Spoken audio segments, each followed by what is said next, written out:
두 번째 시대, 족장 시대 두 번째 사건은 이삭의 일생에 대한 사건입니다. 21장부터 35장까지의 말씀인데요. 우리 먼저 그 질문과 답을 읽어보겠습니다. 아브라함에게 약속된 아들 이삭은 어떤 길을 가며 그의 일생을 통해 무엇을 예표합니까? 그에게 어떤 축복을 주십니까? 이삭은 오실 메시아를 대망하며 순종의 길을 가며 모리아 산에서 하나님의 뜻에 순종하신 십자가 예수님을 예표합니다. 기근 중에 애굽에 내려가지 말고 약속의 땅에 거주하라는 하나님 말씀에 이삭은 순종하자 그 땅 농사에서 그에게 100배의 축복을 주시고 창대하고 왕성하고 거부가 되게 하시고 가축이 때를 이루게 하며 필요한 곳마다 우물을 파면 물을 얻게 됩니다. 블레셋과 갈등으로 계속 이동하지만 결국 왕들이 하나님이 함께 하심을 보고 찾아와 동맹하게 하므로 평화의 대사가 되게 합니다. 네. 이삭의 일생의 사건 우리가 너무나 잘 알고 있죠. 그의 탄생부터 시작해서 아브라함의 아들이 하갈이 낳은 이스마엘이 아니라 이삭을 통해 그 한 자손을 통해서 하나님이 그 언약을 이루어 가신다는 사실을 우리는 볼 수가 있습니다. 그래서 아까 나누었지만 이삭이 탄생한 과정과 또 이삭이 탄생한 이후에 계속해서 하갈과 또 이스마엘과의 영적인 전투가 발생하게 됩니다. 그리고 아브라함의 신앙의 가장 깊은 단계인 모리아산에서 이삭을 드릴 때 이삭도 그 현장에 있었습니다. 그리고 함께 아브라함과 함께 여호와 이레의 복음을 듣게 됩니다. 그리고 이삭은 아브라함을 통해서 아내를 얻게 되는데 그 아내는 바로 리브가였습니다. 근데 그 리브가가 이삭의 아내가 되려고 올 때 그 리브가의 가족이 그에게 축복을 합니다. 그 말씀이 24장 60절입니다. 우리 함께 읽어보겠습니다. 창세기 24장 60절. 리브가에게 축복하여 이르되 우리 누이여 너는 천만인의 어머니가 될지어다 내 씨로 그 원수의 성문을 얻게 할지어다. 아멘. 이 말씀은 바로 다른 아들이 아니라 바로 갈라디아서 3장 16절에서 말씀하셨듯이 언약의 자손이신 예수 그리스도로 말미암아서 너는 천만인의 어머니가 될 것이고 또 대적의 성문을 얻게 할 것이다. 그래서 1차적으로 이삭과 리브가지만 결국 이삭과 리브가도 한 자손이신 예수 그리스도를 바라보게 하신다라는 사실입니다. 그것이 바로 그가 어릴 때 경험했던 나 대신 죽으실 여호와 이레의 어린 양의 사건입니다. 이 결혼의 사건 이후에 이삭이 순종하며 걸어갔을 때 하나님은 그에게 100배의 축복을 주시죠. 그래서 우리는 이삭처럼 순종하면 축복을 얻게 되고 우물이 이제 터지게 된다라는 그런 말씀을 많이 듣게 되는데요. 그것은 뭐 맞는 말이지만 중요한 것은 이 사건을 통하여서 한 자손 이삭을 통하여서 그를 핍박하던 이방인들도 하나님이 너와 함께 하심을 내가 보았다 하고 함께 와서 언약하는 그 장면이 중요한 사건입니다. 결국 이 사건은 예수님을 한 자손 예수님을 통하여서 그 핍박하던 자들도 하나님 정말 살아계시는구나. 그가 우리의 구원자시구나. 그가 창조주시구나. 그가 통치하시고 그가 심판하시는 영원한 주이시구나를 깨달을 때 하나님께서 그들도 이삭의 자손으로 오신 그 예수 그리스도 한 자손이신 그분을 통하여서 영광스러운 하나님의 교회로 한 세 사람으로 지어간다라는 사실입니다.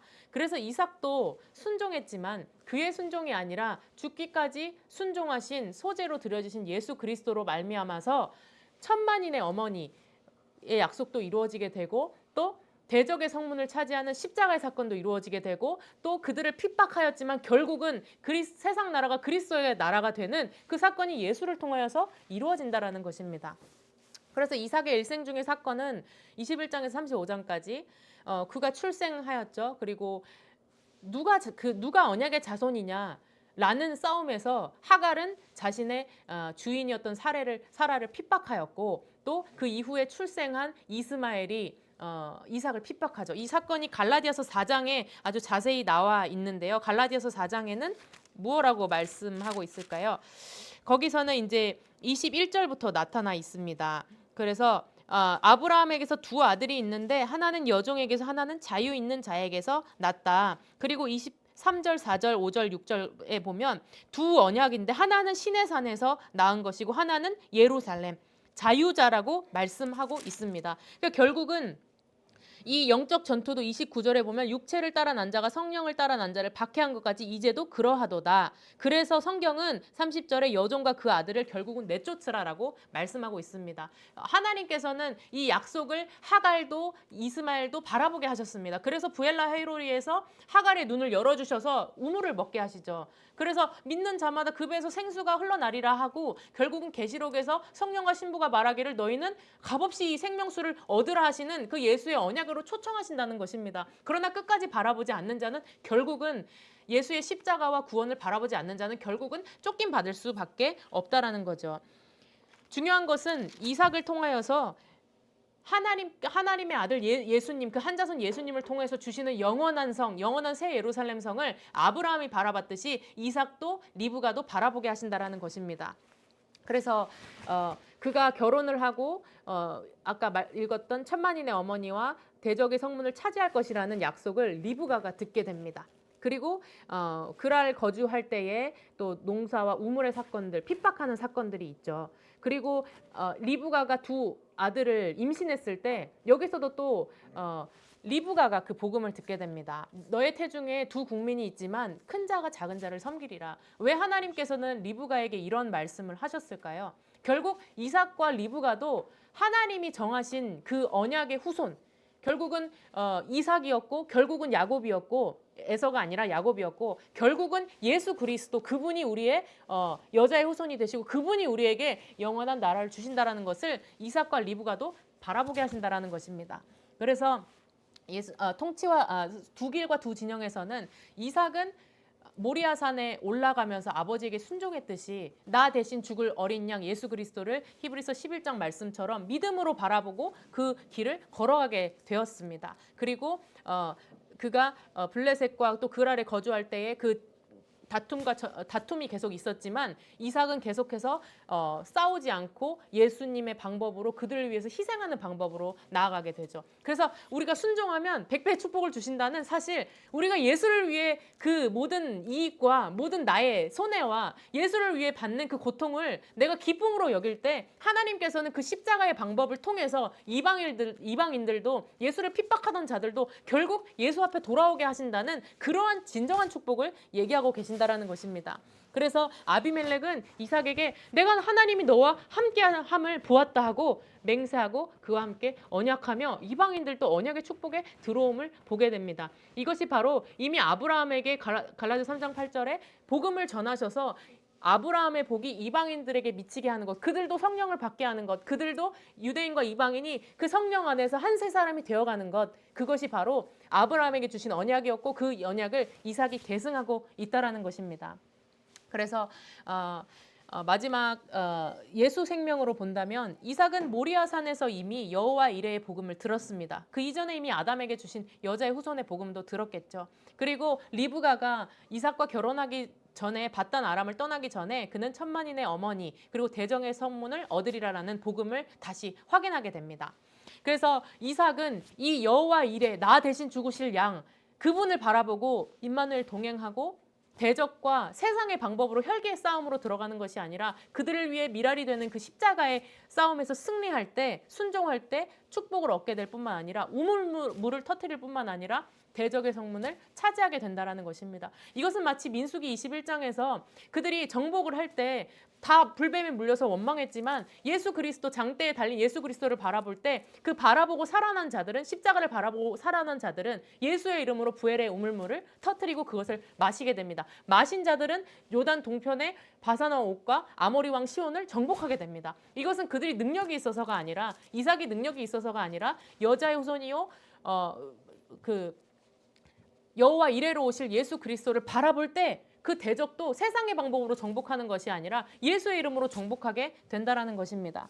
그래서 누가 이 언약을 계승할 것인가? 그래서 리브가도 그 복중의 두 아들을 큰 자가 작은 자를 섬기리라라는 그 말씀을 통해서 바로 그것이 모든 것이 하나님의 주권 아래 있으며 로마서에서도 바울은 왜 에서는 사랑하지 않고 야곱만 사랑했느냐? 그것이 아니라 하나님은 모두 사랑하시기 때문에 야곱을 주권적으로 선택하셔서 그를 통하여서 이스라엘이 넘어짐을 통해서 이방인들이 시기나게 하여서 결국은 모두가 하나님의 뜻은 모든 사람이 다 하나님을 예수 그리스도를 믿고 돌아오는 것입니다. 그래서 야곱을 선택하셔서 하나님의 주권적인 비밀 속에서 그 일들을 십자가의 복음으로 이루어 가신다라는 사실입니다.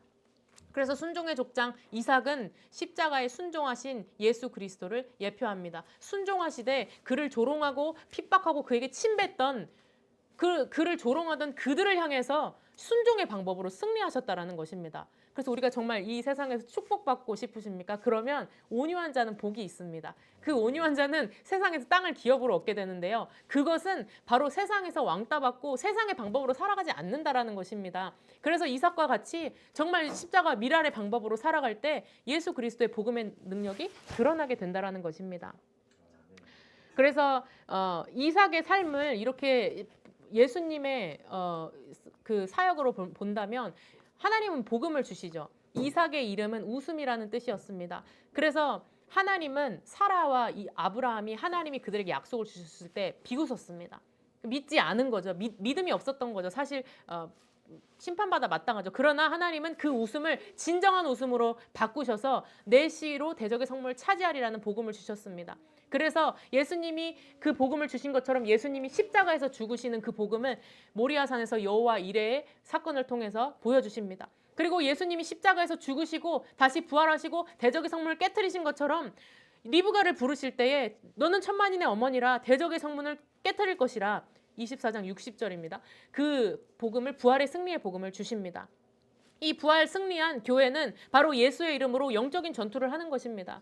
그랄의 사람들이 블레셋의 사람들이 이삭과 전쟁할 때에 세상의 혈기의 방법이 아니라 예수의 방법으로 하나의 밀처럼 죽을 때에 여호와가 너와 함께 계심을 내가 분명히 보았으므로 너와 맹세하고 언약하길 원한다. 이런 십자가의 방법으로 영적 전투에서 승리하게 됩니다. 그리고 이 이삭이 눈이 어두워서 축복할 때 결국은 하나님이 리브가에게서 주신 말씀처럼 큰 자가 작은 자를 섬기리라는 말씀처럼 그들에게 그 위임하고 바로 예수님 승천하듯이 이삭은 바로 돌아가게 됩니다. 결국 야곱에게 그 언약을 계승하죠. 마치 야곱은 예수님이 승천하신 후에 복음을 계승받은 교회와 같이 그의 인생에서는 계속해서 훈련의 길을 걸어가게 됩니다. 그래서 야곱은 마지막에 바로 왕을 축복할 때 그 앞에 서서 내 인생의 길이 아주 험악하여서 나그네의 길과 같이 살았습니다. 마치 교회가 복음을 이렇게 계승을 받고 훈련의 길을 걸어가는 그러한 모습을 보게 됩니다. 결국 종말은 야곱과 에서의 두 진영이 나뉘게 되고 이삭은 결국 하나님께 가게 됩니다. 이제 죽게 되죠. 그래서 이 모든 사건은 결국 순종의 족장이신 진정한 순종의 족장이신 예수 그리스도를 통하여서 너희에게 영원한 한성 그리고 대적의 성문을 깨뜨리시고 영원한 하나님의 나라를 예비하신다라는 그러한 사건을 말씀하고 있습니다.